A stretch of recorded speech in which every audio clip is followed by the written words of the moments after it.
Good morning, children. Once again, we are back with the revision of chapter 4 Heat, and today we are going to have the third part of it.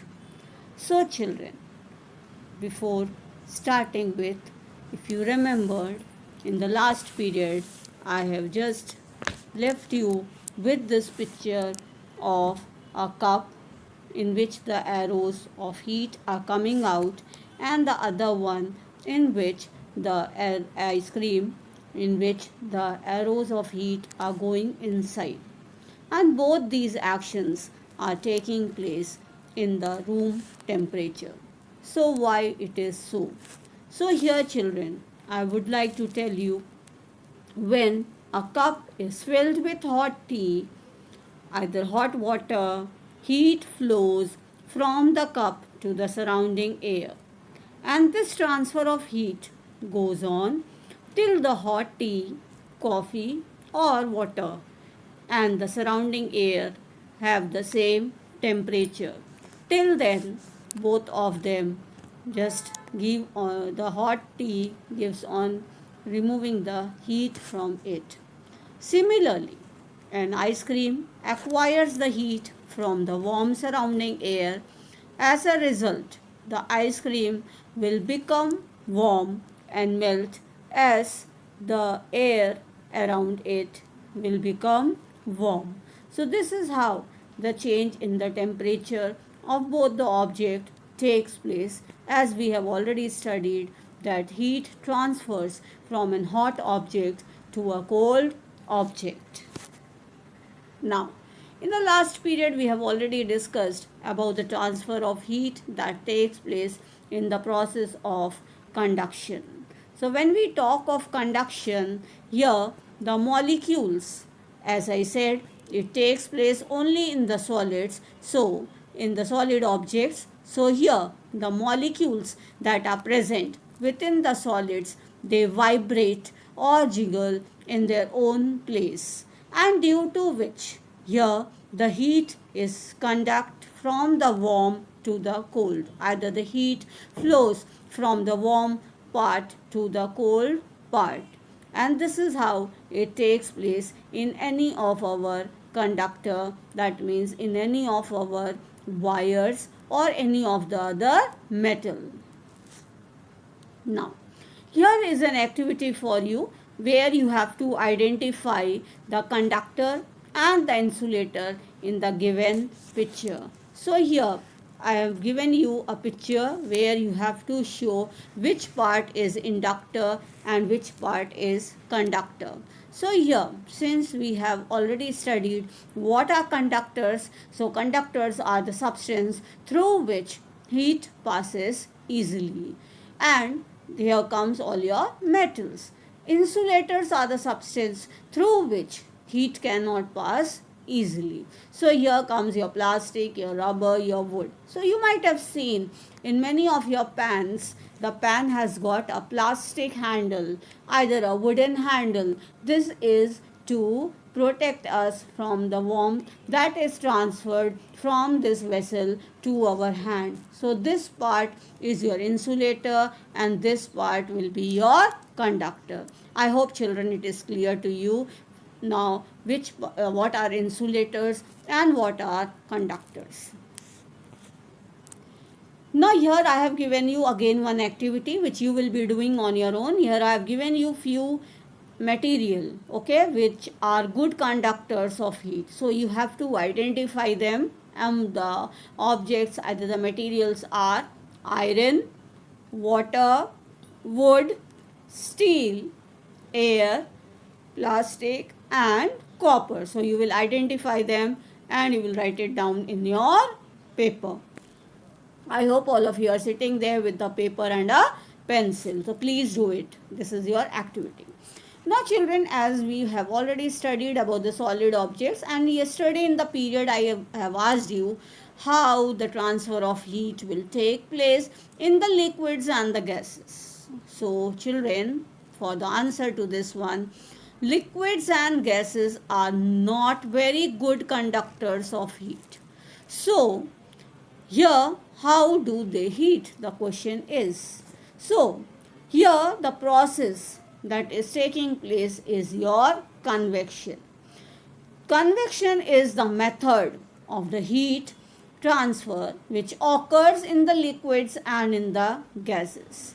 It is because in the liquids and in the gases the molecules are very densely packed and are free to move. There the molecules are not very densely packed and so they can move freely.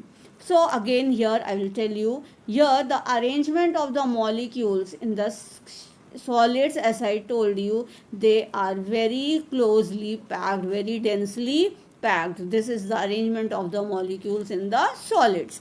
In liquids, they are not very closely packed. That means they have some space in between them.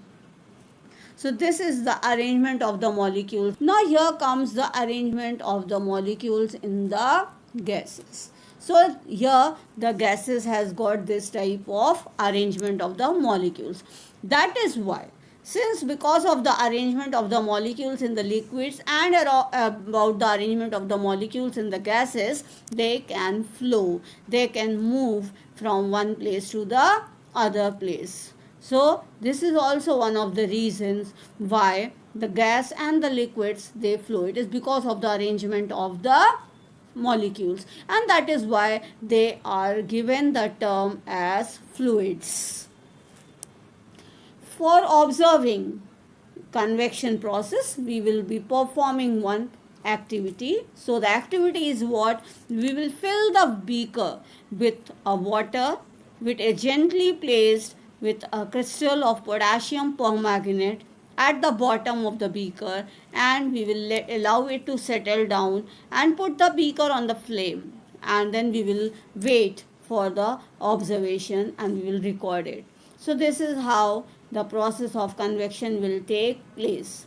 Here what will happen? A stream of colored water will rise up in the beaker, and the colored stream then moves down through the sides of the beaker. So this is how the stream of colored current of water will keep on moving within the beaker, and this starts from the side and then it moves.